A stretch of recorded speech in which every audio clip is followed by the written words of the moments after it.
Hello बच्चों, मैं आशीष प्रजापति आपके साथ जुड़ा हुआ हूँ BSTC के लिए नेक्स्ट मॉडल पेपर नंबर 3 लेकर, जिसमें हम वही अपने 50 महत्वपूर्ण क्वेश्चन जो कि बिल्कुल पेपर पर आधारित होंगे उन्हें हल करेंगे।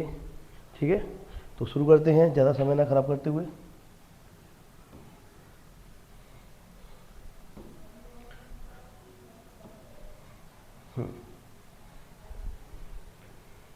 तो ये आपके लिए एक लाइन है, एक किताब, एक शिक्षक, एक छात्र और एक कलम दुनिया को बदल सकते हैं। ध्यान रखना, एक किताब, एक शिक्षक, एक छात्र और एक कलम पूरी दुनिया को बदलने की ताकत रखते हैं। ठीक है, शुरू करते हैं आज का हम पहला क्वेश्चन।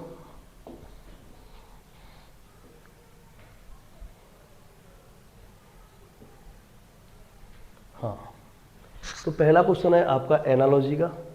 ठीक है, ध्यान रखना, एनालॉजी से इसके अंदर BSTC में 2 से 3 क्वेश्चंस पूछे जाते हैं हर साल आप पुराने कितने भी मॉडल पेपर उठा के देखना, उसमें आपको प्रत्येक में 2 या 3 क्वेश्चन इसके देखने को मिलेंगे ही मिलेंगे।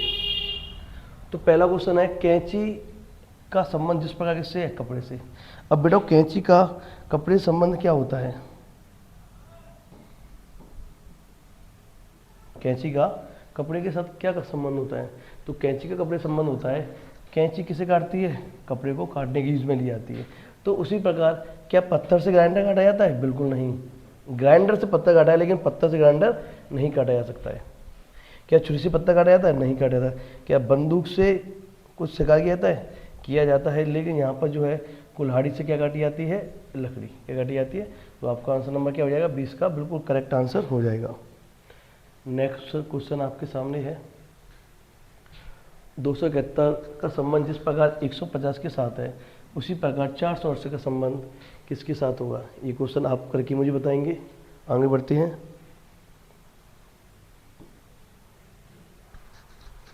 बेमेल समूह का चयन कीजिए।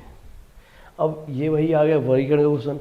तो आपके पास 4 एग्जाम्पल, इन चारों में से आपको बताना है कि किस कौन सा इसमें अलग हो सकता है। मेरे हिसाब से जो है आपका आंसर आ जाना चाहिए। ठीक है, इसका आंसर आप मुझे बताएंगे। नेक्स्ट क्वेश्चन 4, इसमें होता है विषम संख्या कौन सी है? वही बीमे वाला प्रश्न है। तो किसी ना किसी आधा प्रश्न में क्या होगी, कोई संख्या क्या होगी? अलग होगी। देखो अलग क्या है, ये लगेगा भाजकता के आधार पर। किसके आधार पर? भाजकता के आधार पर। 81 और 45 में 9 का भाग जाता है। 117 और 99 में भी किसका भाग जाता है? 9 का भाग जाता है। 135 126 में भी 9 का भाग जाता है। 72 में जाता है, लेकिन 91 में भाग नहीं जाता है। तो आपका आंसर हो जाएगा बी। क्वेश्चन है नेक्स्ट आपके सामने, रक्त संबंध का। किसका? रक्त संबंध का। रक्त संबंध में हमें पता है रक्त संबंध किस प्रकार का होता है। तो यहाँ पे इसका पहले डायग्राम बनाएंगे। सी बी की पत्नी है। सी कौन है? पत्नी है। कौन है? पत्नी किसकी? बी की। तो बी कौन होगा? लड़का होगा। ई सी का बेटा। ई कौन है? बेटा है किसका? सी का। ई सी का बेटा है, तो इसका ही बेटा होगा। तो ई बेटा हो गया सी का। ए बी का भाई है। ए किसका भाई है? ए भाई है बी का, कोई दिक्कत नहीं। और डी का पिता है। और डी का पिता है। डी का पिता कौन होगा? याद रखना, अगर संयोजक शब्द क्या हो और क्या हो और, तो हमेशा तीसरे व्यक्ति का संबंध हमेशा किसके साथ होता है? पहले व्यक्ति के साथ होता है। और डी का पिता है, तो डी का पिता कौन है? ए। ठीक है, डी के बारे में पता नहीं कि लड़का या लड़की है। ई का डी से क्या संबंध है? तो ई कौन है? डी का। ई कौन है? डी का। तो ई कौन हो गया? चाचा का लड़का या ताऊ का लड़का, मतलब चचेरा भाई। क्लियर मेरी बात? आगे बढ़ते हैं। ए का जन्म बी से 5 वर्ष पहले हुआ था। ए का जन्म किससे पहले हुआ था? बी से 5 वर्ष पहले। बी की आयु सी से 4 वर्ष अधिक और डी से 3 वर्ष कम है। यदि इस समय ए की आयु कितनी है? 17 वर्ष। तो आपको डी की आयु बतानी है। तो यहाँ बात करते हैं, ए का जन्म बी से 5 वर्ष पहले हुआ। 5 वर्ष पहले। ए का जन्म किससे पहले हुआ? बी से पहले। बी हमने क्या मान लिया? एक्स वर्ष का। किसका मान लिया? एक्स वर्ष का। ए का जन्म बी से 5 साल पहले हुआ। 5 साल पहले, मतलब ए कौन हो गया? बड़ा हो गया किससे? बी से। कितना? 5 साल। तो x + 5 ए की आयु। बी की आयु सी से 4 वर्ष अधिक है। बी की जो आयु है वो सी से 4 वर्ष अधिक है, ये बी 4 साल बड़ा है किससे, सी से, तो सी से 4 साल छोटा होगा, तो x माइनस 4 वर्ष। क्लियर है। और डी से 3 वर्ष कम है, और डी से 3 वर्ष कौन कम है, बी। डी से 3 वर्ष कम है कौन, बी। तो डी कितने का हो जाएगा, इससे 3 साल ज़्यादा, तो x प्लस 3। यदि इस समय ए की आयु कितनी है, ए की आयु इस समय कितनी है, 17। कितनी है, 17। तो ए की आयु वैसे क्या मानी हमने, x प्लस 5, और इसमें कितनी लगी है, 17। तो हम लिख सकते हैं ए बराबर कितना है, 17। ए की आयु हमने क्या मानी है, x प्लस 5। x प्लस 5 बराबर 17, तब x बराबर क्या हो जाएगा, 17 माइनस 5। तो x बराबर क्या आ जाएगा बेटाओ, 12। कितना आ गया, 12। x की वैल्यू हमारे पास क्या आ गई, 12। तो हमसे पूछा डी की आयु, किसकी पूछा है, डी की। तो डी की आयु क्या है, x प्लस 3। x की वैल्यू क्या है, 12 प्लस 3 बराबर कितना हो गया, 15 वर्ष। क्या मेरी बात स्वयं आई? अगर स्वयं आई हो तो कोशिश करें जितना हो सके इस मॉडल पेपर को ज़्यादा से ज़्यादा बच्चों तक पहुंचाएं। मैं फिर कह रहा हूं, मैं आपको उस लेवल के क्वेश्चन करा रहा हूं जिसके पेपर में आने की संभावना बहुत ही ज़्यादा है। मेरी बात समझ में आ रही है? मैं वह क्वेश्चन आपके लिए करा रहा हूं जो कोशिश यही है जितना हो सके ज़्यादा से ज़्यादा क्वेश्चन आपके एग्जाम में आ सके। आगे देखते हैं। 6 लड़कियां एक व्रत में केंद्र की ओर मुख करके खड़ी हैं। 6 लड़कियां हैं, मुख कर केंद्र की ओर।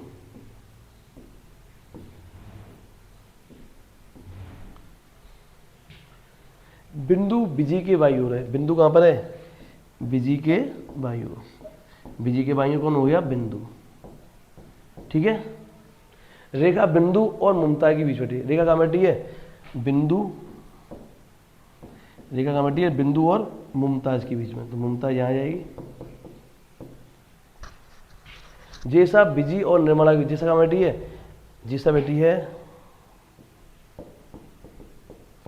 बिजी और निर्मला के बीच बैठ गई। मुमताज के बाईं ओर कौन है? तो मुमताज के बाईं ओर, तो मुमताज के बाईं ओर कौन हो जाएगा? निर्मला। कौन हो जाएगी? निर्मला। आगे बात समझ में? आगे बढ़ते हैं। ये कोडिंग डिकोडिंग का क्वेश्चन। यदि नेशन को कूट भाषा में 4 6 7 2 3 4 लिखा जाए और अर्ण को 1 6 5 को लगाया जाए तो अटेंशन को क्या लिखेंगे? ये क्वेश्चन जो है वो आपका फिक्स कोडिंग है। क्या कोडिंग है? फिक्स कोडिंग है। फिक्स कोडिंग की पहचान क्या होती है कि जिसके बारे में आपसे पूछा गया है, जिसके बारे में आपसे पूछा गया है वो सारे अक्षर आपको इनके अंदर देखने को मिल जाएंगे।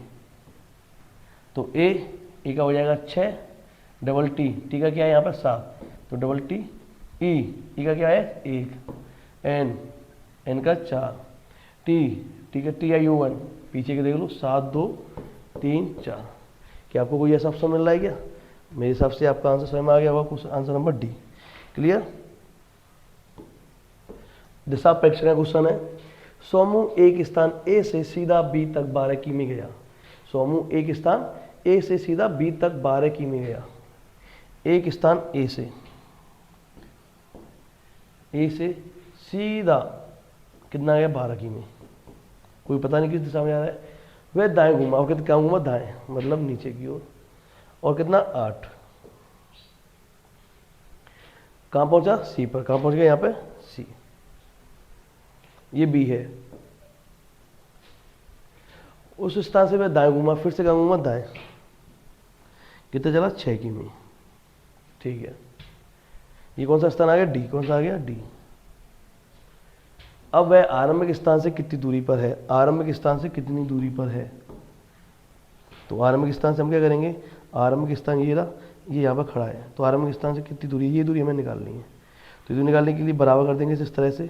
6, ये भी 6 होगी, ये पूरी 12 थी, 6 खत्म, ये कितनी रहेगी? 6। ये 8 है तो ये कितनी हो जाएगी? 8। ये क्या बनना है आपका? एक समकोण त्रिभुज।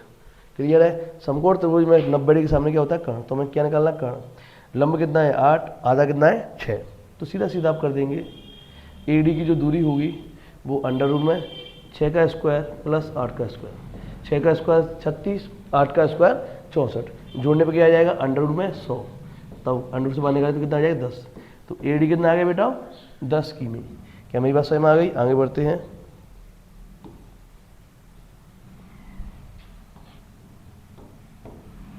आपके सामने तार्किक व्यन आरेख है। वह आरेख चुनिए जो कॉलेज के छात्रों, गायकों और नर्तकों के बीच के सही संबंध का निरूपण करता है। तो आपको पता है कॉलेज में क्या है, छात्र। तो सबसे पहले कॉलेज में छात्र है, ठीक है। अब गायक और नर्तक, कॉलेज के छात्रों, गायकों और नर्तक। तो कॉलेज के कुछ छात्र होते हैं, कॉलेज में क्या होते हैं, छात्र, ठीक है। अब हो सकता है कुछ उनमें क्या हो गायक और कुछ उनमें क्या हो नर्तक। ऐसा तो नहीं है कि सारे के सारे गायक होंगे या सारे के सारे नर्तक होंगे, या गायक नर्तक नहीं हो सकते हैं या नर्तक गायक नहीं हो सकती है ना। कुछ लोग ऐसे होते हैं जो गाना भी पसंद करते हैं और डांस करना भी पसंद करते हैं। तो यहाँ पे इनमें क्या होता है, कुछ ना कुछ संबंध होता है। इनमें संबंध किसका होता है, कुछ का। किसका होता है, कुछ का। किसका होता है, कुछ का। तो यहाँ पे केवल जो बोला गया इसमें बोला गया कॉलेज के छात्रों, कॉलेज के छात्रों। तो कॉलेज है, कॉलेज के अंदर छात्र होंगे सभी, ठीक है, जिनमें कुछ क्या होंगे, गायक होंगे और कुछ क्या होंगे, नर्तक। तो इसके लिए जो सही संबंध बनता है वो ये बनेगा, कुछ क्या होंगे। यहाँ पर केवल कॉलेज के छात्रों के बारे में बात की गई है, क्लियर है। तो इसलिए कॉलेज के अंदर आएंगे वो सभी, ठीक है। क्योंकि ऐसा तो है नहीं कि सभी छात्र होंगे वो गायक होंगे या सभी छात्र होंगे वो नर्तक होंगे, ऐसा कुछ तो होगा नहीं। लेकिन हाँ ये है कि कॉलेज में जितने छात्र हैं उनमें कुछ क्या होंगे, छात्र गायक भी हो सकते हैं और कुछ क्या हो सकते हैं, नर्तक, ठीक है। या यहाँ पे ये ना लेते हुए यहाँ पे या इससे जो बेहतर बनना है वो बनना है, ये क्या है, कॉलेज के छात्र, क्या है, कॉलेज के छात्र। और छात्रों में कुछ तो क्या होंगे, गायक और कुछ क्या होंगे, नर्तक। और कुछ नर्तक छात्र होंगे, गायक होंगे। इस प्रकार से इसका संबंध ये वाला। अब बी वाले डी वाले, और इसमें से कौन सा बेहतर लग रहा है, मेरे हिसाब से ये वाला सबसे बेहतर है। तो आंसर इसका क्या हो जाएगा, सी वाला आंसर हो जाएगा। क्लियर, आगे बढ़ते हैं। इसमें से आपको विषम आकृति चाटनी है, मतलब जो सबसे अलग है। तो आप इसका आंसर मुझे कमेंट में देंगे, मुझे पता है कौन सी है और आपको भी शायद दिख गई होगी। क्लियर है, आगे बढ़ते हैं। डिक्शनरी का क्वेश्चन ध्यान रखना, बीएसटीसी में पेपर में हर साल ऐसी कोई साल नहीं होती जिस साल इससे रिलेटेड क्वेश्चन नहीं पूछा जाता है। तो उसमें कहा गया डी, इसे डिक्शनरी के अनुसार क्या करना है, व्यवस्थित करना है। तो पहले जो दो अक्षर हैं वो सबके बराबर हैं, S C S C S C S C S C. तीसरा अक्षर देखो, इसका तीसरा अक्षर क्या है, ई, क्या है, ई। इसका क्या है, ए, इसका क्या है, ए, उसका क्या है, ई, और इसका क्या है, एच। तो सबसे पहले कौन आता है, ए आता है। कौन आता है, ए। तो ए वाले भी कितने इसमें, दो हैं, 3 और 5। तो ये तो कन्फर्म है, इसमें जो ऑप्शन होंगे 3 और 5 वाले होंगे। तो ये वाला ऑप्शन तो होगा नहीं, सॉरी, हो सकता है 3 और 5 में कुछ भी हो सकता है। ए तक बराबर, फिर एन और टी। तो एन पहले आता है, टी पहले आता है, तो उसमें आता है पहले एन। तो ऑप्शन नंबर 3 वाला होगा। 3 वाला है तो ये तो हट गया, ये भी हट गया। तो पहले आएगा 3, क्या आएगा, 3 नंबर। तो पहले 3 नंबर आ गया, उसके बाद 5 आएगा। अब ये 3 बचे, 1 2 3। पहले इसमें क्या है, ई, इसमें क्या है, आई, इसमें क्या है, एच। तो पहले ई आता है या आई आता है, पहले एच आता है। तो पहले आता है ई, कौन सा आता है, ई। उसके बाद क्या आता है, एच, क्या आता है, एच, मतलब 4 नंबर। उसके बाद क्या आता है, आई, मतलब 2 नंबर। 3 5 1 4 2, 3 5 1 4 2। ऑप्शन नंबर ए आपका करेक्ट आंसर हो जाएगा। क्लियर, आगे बढ़े। इसे आपको सार्थक क्रम में लगाना है। किस तरह से लगाना है, सार्थक क्रम में। तो सार्थक क्रम में लगाने के लिए आपको पता होगा सार्थक क्रम कैसे, मतलब सबसे पहले कौन आता है। तो सबसे पहले क्या होता है आपका, मिट्टी। क्या होती है, मिट्टी। मिट्टी में क्या डाले जाते हैं, बीज। तो पहले मिट्टी, मिट्टी में क्या डाले जाते हैं, बीज। बीज से क्या बनता है, पौधा। क्या बनता है, पौधा। पौधे पे क्या लगते हैं, पुष्प। और पुष्प से क्या बनते हैं, फल। तो पहला आ जाएगा 3 नंबर, फिर 1 नंबर, फिर 4 नंबर, फिर 2 नंबर, फिर 5। तो 3 1 4 2 5। आगे मेरी बात समझ में, सार्थक क्रम है। नेक्स्ट क्वेश्चन है, श्रेणी का है। तो आप देख रहे होंगे इसमें, ये देख लो टोटल कितने अक्षर हैं। इसमें 4 का जोड़ा बनना है, आपको कॉमा भी दिख रहा होगा। तो अब हमें देखना है यहाँ पे क्या आएगा, यहाँ पे क्या आएगा, यहाँ पे और यहाँ पे क्या आएगा। तो सबसे पहले देखो, ये यहाँ पे सबसे पहले ये देख लो कि सबसे ज़्यादा डेट यहाँ पे आपको दिख रहे हैं 3 3। कितने कितने दिख रहे हैं, 3 यहाँ पर है, 3 यहाँ पर है। तो पी एस एक साथ तैयार नहीं है। तो पी एस संग है। तो पी एस के तुरंत बाद क्या आ रहा है, आर। क्या आ रहा है, आर। और यहाँ पे पी से पहले क्या आ रहा है, क्यू। तो यहाँ पे क्या हो जाएगा, क्यू। तो देखो Q P S R, Q P S R. तो यहाँ पे Q P S R, Q P S are.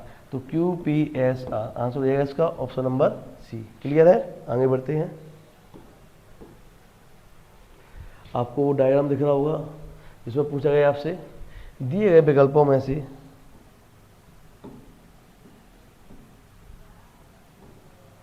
दिए गए विकल्पों में से लुप्त संख्या ज्ञात कीजिए। तो यहाँ पर दिख रहा है 9 × 27, 9 × 27 और 9 × 54। पहले इसमें 3 का गुणा किया गया है 9 में, इसमें किसे गुणा किया गया 6 का। ऐसे ही 14 × 3 42 इंटू 3, 14 चौक 14 छिक्का 84 इंटू 6। इसमें 3 का गुणा फिर 6 का गुणा, 3 का गुणा फिर 6 का गुणा, तो 7 इंटू 3, 7 इंटू 3 का कितना आ जाएगा 21। क्या आ जाएगा 21। तो 21 ऑप्शन में है क्या, और 7 × 6 42। तो पहले 3 का गुणा किया जा रहा है फिर 6 का, तो आपका आंसर हो जाएगा यहाँ पे 21। क्लियर है, आगे बढ़ते हैं। ये क्वेश्चन आपके लिए है, आप मुझे इसका आंसर कमेंट में देंगे। क्वेश्चन नंबर 20, किसी कूट भाषा में यदि यूनिटी को FMRGB लिखा जाता है तो उसी कूट भाषा में ट्रैंक्विल को क्या लिखा जाएगा। तो शायद आपको दिख रहा होगा यूनिटी, यूनिटी को क्या लिख रहा है ये FMRGB। तो शायद आपको देखते ही समझ आ गया होगा, ये इनके क्या चल रहे हैं, सभी विपरीत अक्षर। क्या चल रहे हैं, विपरीत अक्षर युग्म। क्लियर है मेरी बात। Y का क्या होता है B, T का होता है G, I का होता है R, N का होता है M, U का होता है F। इसी प्रकार T का क्या होता है बेटा G, R का क्या होता है I, A का क्या होता है Z, N का क्या होता है M, Q का क्या होता है J, U का क्या होता है F, I का क्या होता है R और L का क्या होता है O। तो G, I, Z, M option number A। Clear है मेरी बात, आगे बढ़ते हैं। फिर से आपके लिए तार्किक व्यंजन आरेख।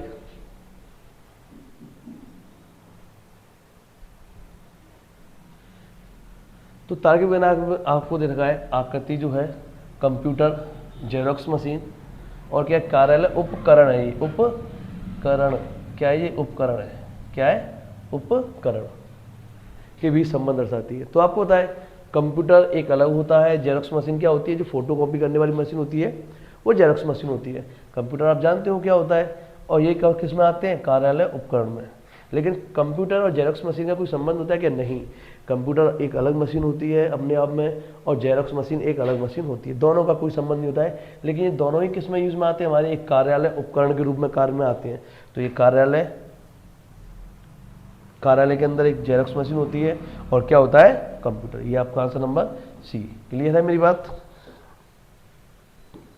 आगे आपके सामने क्वेश्चन है, ABCDEF एक परिवार के 6 सदस्य। कितने सदस्य, 6। इनमें 2 विवाहित है, DB का पौत्र है, CA की माँ है, जो E का पिता है। तो ED का कौन है, ये क्वेश्चन मैं आपको बताता हूँ। परिवार कितने सदस्य हैं, 6 सदस्य हैं, जिसमें से 2 क्या है, विवाहित मतलब शादीशुदा है। D कौन है, B का पौत्र।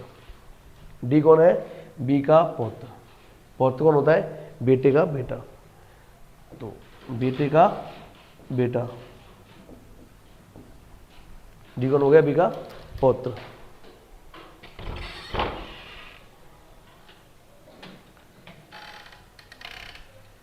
तो DB का कौन हो गया, पौत्र।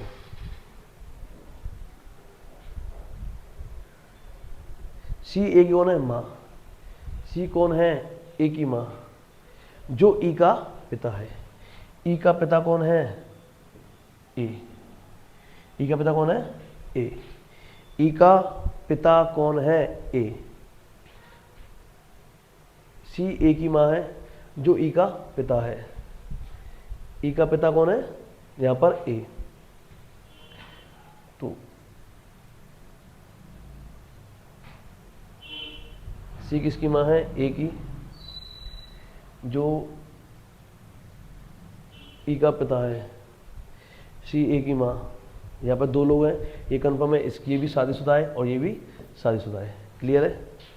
अब DB का पौत्र हो गया।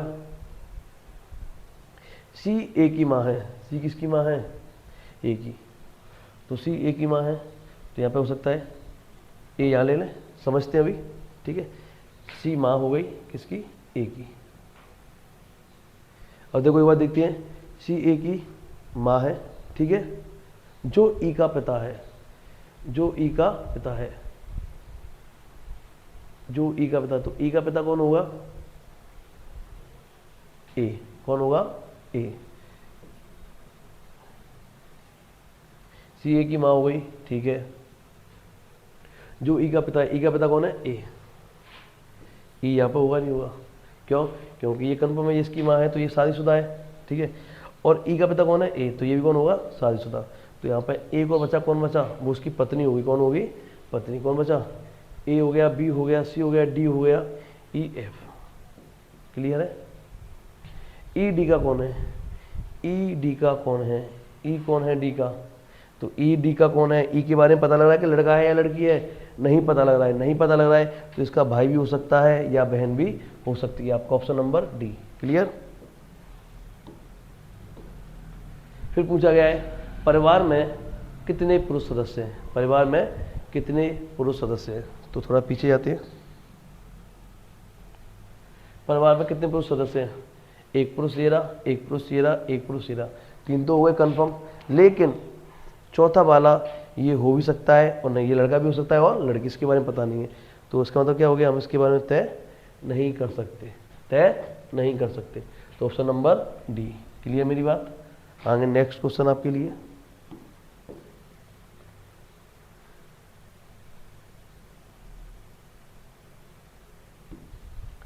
इसमें कह रहा है नीचे दिए गए विकल्प में से कौन सा विकल्प दी गई जानकारी के आधार पर निश्चित रूप से सत्य है? तो निश्चित रूप से क्या है? सत्य। ये थोड़ा डायग्राम को आते हैं लौट के। ये आपका क्या बना? ये डायग्राम बना कुछ इस प्रकार से, बी ए डी, बी ए और डी, यहाँ पे ई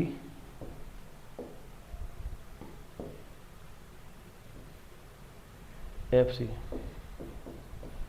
एफ और यहाँ पर सी। ये इसमें बना दिया, सॉरी।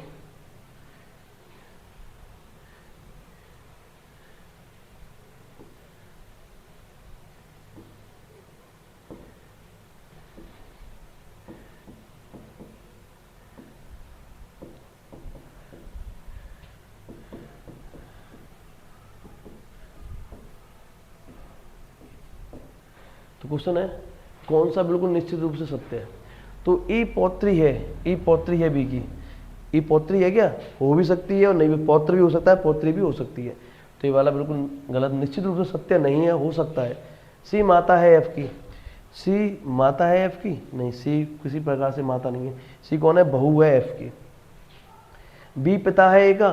बी पिता है क्या? बिल्कुल सही बात है, ऑप्शन नंबर सी। आगे बढ़ते हैं। निम्न दिए गए विकल्प में कौन सा विवाहित युगलों में से एक है? ये कह रहा है क्वेश्चन, इसमें से बताना है निम्न दिए गए विकल्प में से कौन सा विवाहित युगलों में से एक है, मतलब शादीशुदा कौन है? तो शादीशुदा हमारे पास दो लोग आए थे, एक तो बी एफ और एक ए सी। क्या कह रहे थे? बी एफ, एक तो ये थे और एक क्या था? ए सी। ये दो शादीशुदा थे। तो बी एफ आपका आंसर हो जाएगा। आगे बढ़ते हैं।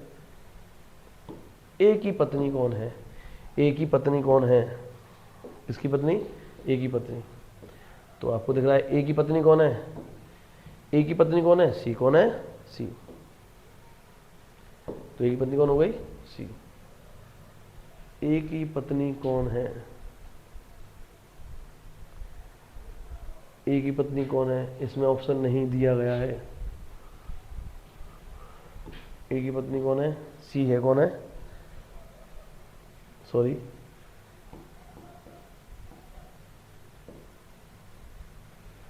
ये तो था। तो ए की पत्नी कौन है? एफ है। कौन है? कौन है ए की पत्नी? एफ। क्वेश्चन में लौटते हैं। ए की पत्नी कौन है? एफ। कौन है? एफ। क्लियर? नेक्स्ट क्वेश्चन है निम्न अनुक्रम में एक पद लुप्त है, सही विकल्प चुनकर उसे पूरा करें। बहुत ही श्रृंखला आसान है। N O P Q R S, Z से वाई माइनस एक माइनस एक माइनस एक माइनस एक माइनस एक, तो S U, option number B. Clear? आगे बढ़ते हैं। इसमें आपको वही चुनना है, विषम युग्म चयन करना है। इसे आप मुझे बताएंगे इसका आंसर क्या होगा। विषम का चयन कीजिए, यही भी आप खुद बताएंगे क्या होगा इसमें चारों में। एक मैंने आपको सार्थक क्रम का बताया था, तो इसका क्या होगा। सबसे पहले क्या होते हैं, अंडे। कौन होते हैं, अंडे। तो ये ऑप्शन हट गया, ये भी हट गया। ठीक है, अंडे से क्या बनती है, इल्ली। क्या बनती है, इल्ली। क्या बनती है, इल्ली। तो 2। उसका क्या बनता है, कोकून। क्या बनता है, कोकून। 4 नंबर। लास्ट में क्या बन जाता है, कंप्लीट एक जीव, तितली। क्या बन जाती है, तितली। तो 32 41 option number B correct answer. आगे बढ़ते हैं। वर्ण क्रमानुसार रखने पर तीसरे नंबर पर कौन आएगा। तीसरे नंबर वाले को बताना है। तो DIA DIA DIA DIA 3 अक्षर बराबर है। तो L इसमें क्या बचा, L इसमें R इसमें M इसमें G। तो सबसे पहले कौन आता है इसमें, सबसे पहले आता है G। कौन आता है, G। G के बाद कौन सा आएगा, L नंबर 2, उसके बाद M नंबर 3, उसके बाद R नंबर 4। तो उसने पूछा है तीसरे नंबर पर कौन आएगा। तीसरे नंबर पर कौन आएगा, C नंबर डायमंड। क्लियर। आगे बढ़ते हैं। अक्षरों की एक पंक्ति में एक अक्षर बाईं ओर से 5वें स्थान पर और दाईं ओर से 12वें स्थान पर है। पंक्ति में कुल कितने अक्षर हैं। अक्षरों की एक पंक्ति है जिसमें उसका बाएं से स्थान क्या है, 5वां, और दाएं से स्थान क्या है, 12वां। तो पंक्ति में कुल कितने अक्षर हैं। देखो यहाँ पर पंक्ति दे दे, में पंक्ति में अक्षर दे दे, या पंक्ति में व्यक्ति दे दे, या किसी विशेष व्यक्ति का स्थान दे दे, और कुल व्यक्ति पूछे जाते हैं। तो मैंने आपको बताया था कि उस व्यक्ति का दाएं से स्थान प्लस उस व्यक्ति का बाएं से स्थान -1 कर देते हैं। तो दाएं से स्थान क्या है, उस 5, बाएं से, दाएं से क्या है 12 -1, तो दाएं प्लस बाएं -1, तो 5 और 12 17, -1 बराबर 16 इसका आंसर हो जाएगा। क्लियर है मेरी बात। आगे बढ़ते हैं। 6 पशु एक व्रत में केंद्र की ओर मुख करके खड़े हैं। बिल्ली, कुत्ता, खरगोश के बीच में है। एक क्या है, व्रत है।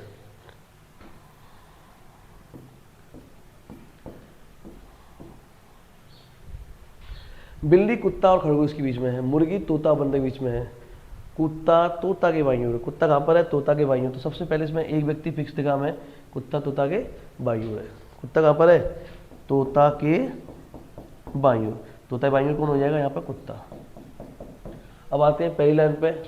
बिल्ली कहाँ पर है, कुत्ता और खरगोश के बीच में। तो बिल्ली कहाँ पर है, कुत्ता और खरगोश के बीच में। मैंने आपसे बहुत बार कहा है कि बैठक व्यवस्था में सबसे पहले उस व्यक्ति को बिठाने की कोशिश करें जिसका स्थान बिल्कुल निश्चित होता है। तो ये हो गई। इसके बाद दे रखा है मुर्गी तोता बंदर के बीच में। मुर्गी कहाँ पर है, तोता और बंदर के बीच में। तो खरगोश के बाईं ओर, खरगोश के बाईं ओर, खरगोश के बाईं ओर कौन हो जाएगा, बंदर। क्लियर, मेरी बात समझ में आ गई। आपका आंसर नंबर बी। इस बताना आपको लुप्त संख्या क्या बतानी है, लुप्त संख्या। तो 10, 5, 6, 42, 17, 3, 14, 68, 8, 15, ये और ये। अब मैं आपको बता दूं इसमें क्या हो रहा है, ऐड होके मल्टीप्लाई हो रहा है। मैं आपको हिंट दे रहा हूँ, ऐड होकर मल्टीप्लाई हो रहा है। तो आप इसका आंसर मुझे निकाल के बताएंगे। ठीक है, इसका आंसर है 23। क्या हुआ, 23। और देखना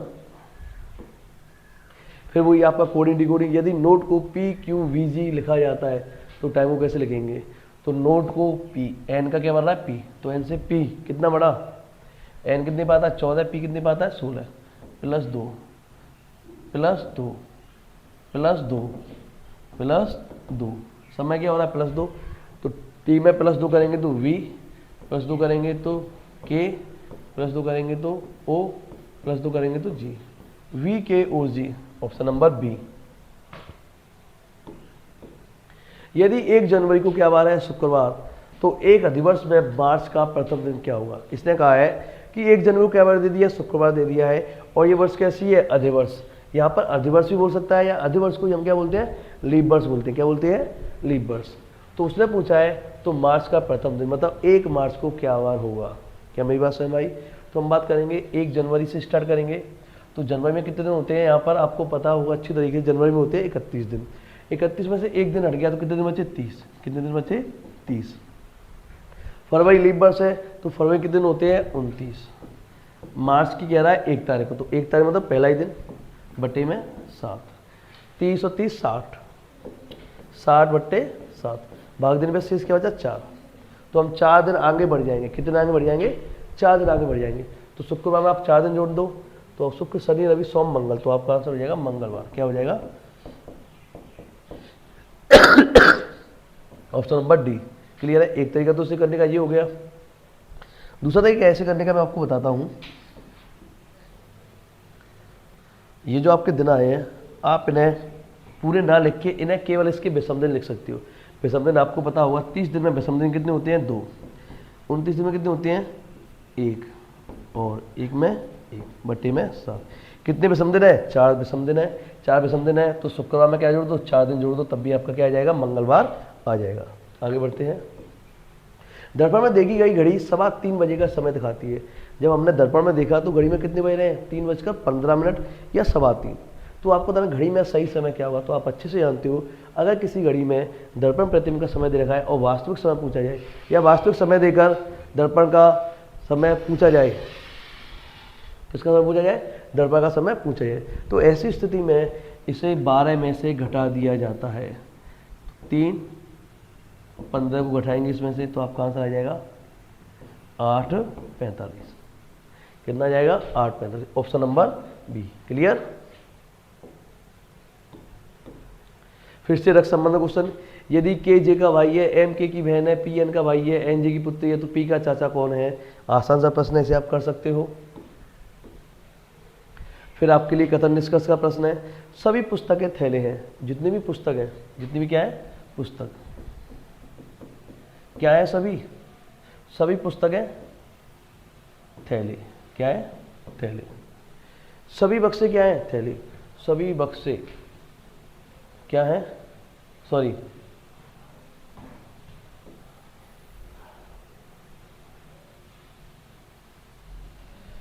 सभी बक्से, सभी पुस्तकें क्या है? थैले हैं। फिर उसने कहा है कि सभी बक्से भी क्या है? थैले।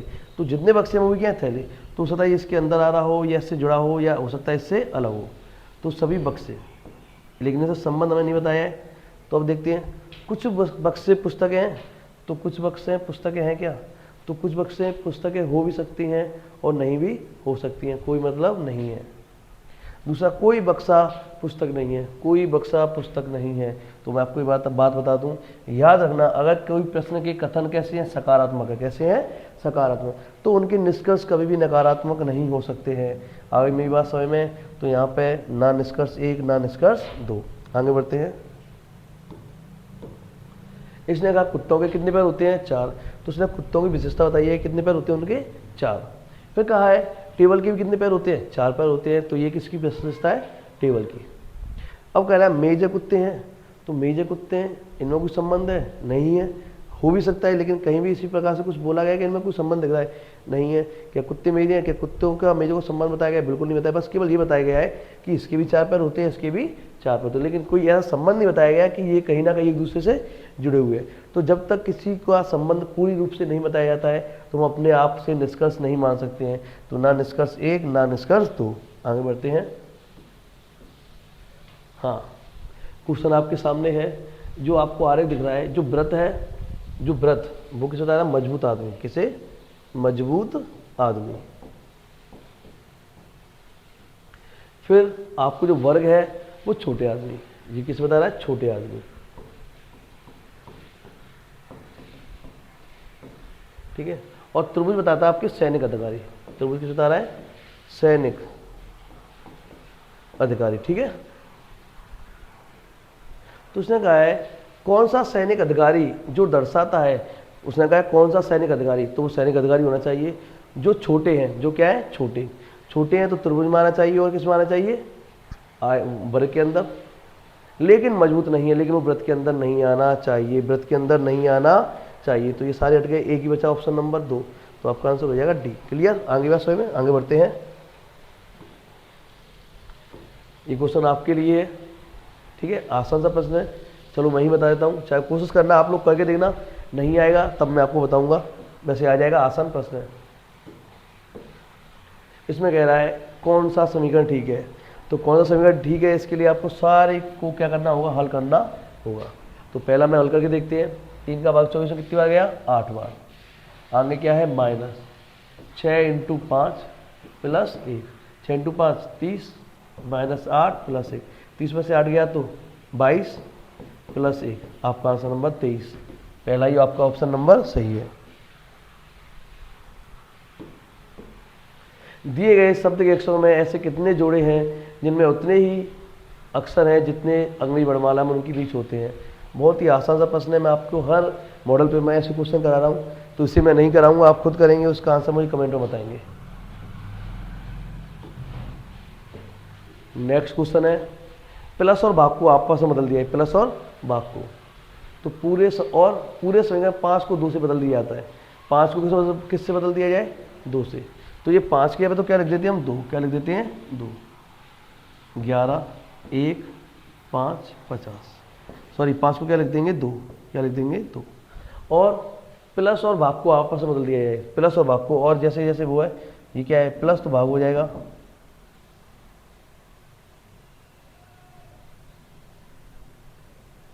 भाग को क्या कर देंगे, प्लस।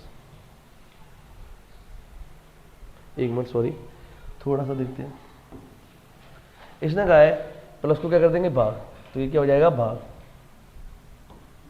ये क्या हो जाएगा, भाग, और ये क्या हो जाएगा, प्लस। और 5 को किससे बदल दिया है, 2 से। 5 को किससे बदल दिया है, 2, तो ये 2, ये भी 2, और ये भी क्या बन जाए, 2 बन गया। तो 2 - 11 भाग 1 × 2 प्लस 20। देखते हैं क्या होगा। सबसे पहले क्या होगा, भाग 1 का भाग 11 में 11 - 2 × 2 प्लस 20, 11 दूनी 22 प्लस 20 और 2 और 20 कितने हो गए, 2 और 20 हो गए प्लस के 22 और माइनस के 22, कट के क्या आ गया, 0। आपका आंसर नंबर बी। क्लियर है मेरी बात। क्वेश्चन को देखना, अच्छा क्वेश्चन है। एक पासे की 3 स्त्रियां, पासा ही नहीं दे रखा है, सॉरी माफ करना, इसके लिए आगे बात कर लेंगे। नेक्स्ट आपके लिए वही कथन निष्कर्ष, कुछ तर्क उत्तर है, कुछ तर्क, ये क्या है, तर्क क्या है, ये उत्तर, कुछ तर्क क्या है, उत्तर। सभी व्याख्याएं, जितनी व्याख्याएं वो क्या है, उत्तर। तो ये व्याख्या क्या हुई, उत्तर। क्या सभी व्याख्याएं तर्क है, क्या सभी व्याख्याएं तर्क हैं, बिल्कुल नहीं है, पहला गलत। कोई व्याख्या तर्क नहीं, मैंने बताया था अगर नकारात्मक है तो बिल्कुल भी हटा दो उसे, क्यों, क्योंकि दोनों कथन कैसे हैं, सकारात्मक, तो ना तो 1 ना तो 2। नेक्स्ट क्वेश्चन है, स्कूल के प्रतिनिधित्व के लिए शारीरिक शिक्षा के अध्यापक ने 2 एथलीट्स और 2 बैडमिंटन खिलाड़ियों का चयन किया। अब क्या किया गया है, शारीरिक शिक्षक है, आप जानते हो जो पीटीआई होते हैं, तो उन्होंने क्या किया है, स्कूल के प्रतिनिधित्व के लिए, मतलब कहीं ना कोई गेम हो रहा होगा तो उसका प्रतिनिधित्व करने के लिए क्या 2 तो एथलीट्स बच्चों को चुना है और 2 कैसे बैडमिंटन खिलाड़ियों को चुना है। अब इन्हें क्यों चुना गया होगा, तो पहली बात तो प्रतियोगिता हो रही होगी जिसमें किसकी, एथलीट्स की जरूरत होगी और किसकी जरूरत होगी, बैडमिंटन के खिलाड़ियों की। ठीक है, तो देखते हैं डिस्कस क्या निकलते हैं। एक एथलीट और एक बैडमिंटन प्रतियोगिता शुरू होने वाली है, बिल्कुल सही बात है, तभी तो चुने भाई। एथलीट और बैडमिंटन खिलाड़ी क्यों चुने गए, क्योंकि एथलीट की और बैडमिंटन की प्रतियोगिता शुरू होने वाली, बिल्कुल सही है। दूसरा, अध्यापक ने उन्हीं खिलाड़ियों का चयन किया जिन्हें वह पसंद करता है, बिल्कुल नहीं भाई, ऐसे कैसे चुन लेगा भाई, उस बच्चे को चुना जाएगा जो क्या होगा, उसका क्या होगा, एक्सपर्ट खिलाड़ी होगा, ना कि वो जिसे वो पसंद करता है, तो बिल्कुल गलत। तो केवल आपका निष्कर्ष नंबर 1 अनुसरण करता है। ध्रुव का जन्मदिन रविवार 22 मई को है। यदि साहिल का जन्म 19 अक्टूबर को हुआ तो उसी वर्ष साहिल का जन्मदिन किस सप्ताह में किस दिन होगा। ये क्वेश्चन आसान है, आप इसे मुझे करके बताएंगे। Next question,